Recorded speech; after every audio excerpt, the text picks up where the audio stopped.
What's up, everyone? Penny Freak, the Freak Chef here with another new recipe. This one is, I've done this before, but this is a new way of doing it, and this is all going to be an experiment. So let's see if this works. It's called broccoli cheese balls. These are cheesy broccoli balls, small, finger food, toothpicks type, happy hour hors d'oeuvre type thing. For a party, this is going to something that I am personally doing, not a client or anything, but I figured let's have an experiment time. If it works, it works. If not, I have a backup dish that I'm going to make, these meat pies. So it starts off with some steamed broccoli. Typically in a larger batch, you want to do about 2 cups of steamed broccoli. And I chopped up just the floret part and just some of the stem once it's, softened part, just that part of the broccoli. I don't like to use the whole big stem part. I also have some of this shredded Colby cheese. Typically the recipe calls for egg, a different type of cheese, Velveeta cheese, like the block, panko breadcrumb, stuff like that. I'm eliminating the egg on this. I'm trying something completely different because I'm not a big fan of the egg. I mean, even though it gets fried, I'm going to try to use this Velveeta sauce as a binder instead of egg. And it also will be part of the Velveeta cheese, part of the ingredient. Of course, I saw the panko breadcrumbs and a bowl to mix it all in. So let me just go ahead and open some of this up and see how this works. I do need to put these together ahead of time. I'm going to go with maybe just a half a bag of this cheese to start. And then we'll get our sauce in here. And we're just going to be eyeballing this. See how this kind of plays out. I don't need a big portion of this. It's just a few people. And there's other stuff that everybody's bringing. And I may be bringing 2 items if this works. Go ahead and add some breadcrumbs. These are panko breadcrumbs plain. We're almost making like a meatball, but only with cheese. Let's see how this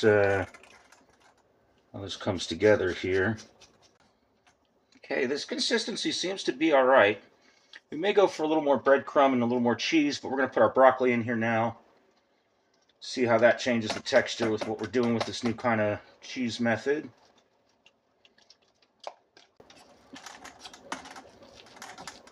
I think the best way to probably start mixing the rest of this in would be just using our fingers. Just like making a regular meatball, but only with cheese and broccoli. So here we go.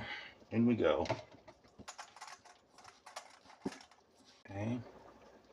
I think that'll hold well. Seems about right. And then my secret, little crushed red pepper flake. Not too much.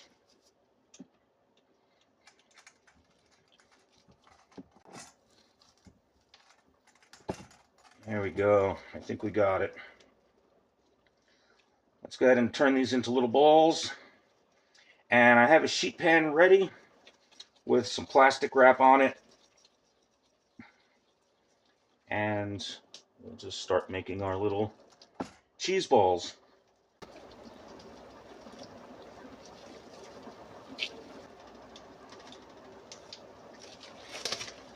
All right, so we have these all ready, and what you do is, these are on the sheet pan now.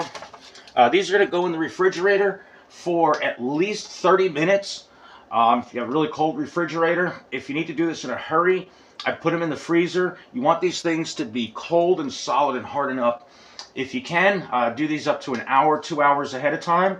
If you're using the egg as a binder in the cheese, though, do not put them in the fridge for any more than about 5 to 6 hours. That egg starts to turn, and it just doesn't taste great.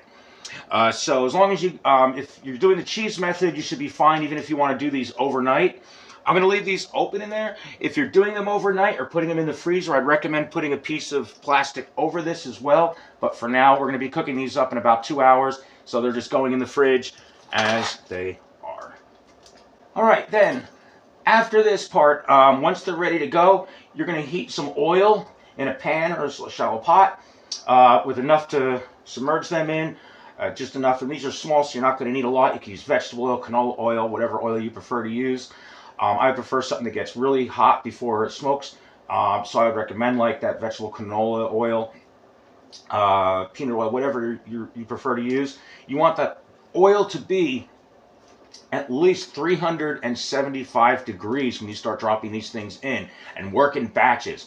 When that oil starts dropping too low, then the oil is too cold, and it's going to just make the crust when you bread it soggy, and it's going to start falling apart.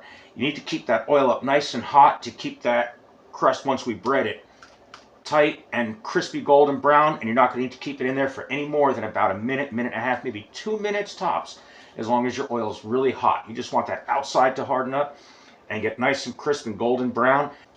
Anyway, I'm Paint Freak the Freak Chef, your personal private culinary paint toy. Check out my website, paintfreakofficial.com, to find out how to book me to cook for your party. Play with me, not your food. Love you guys.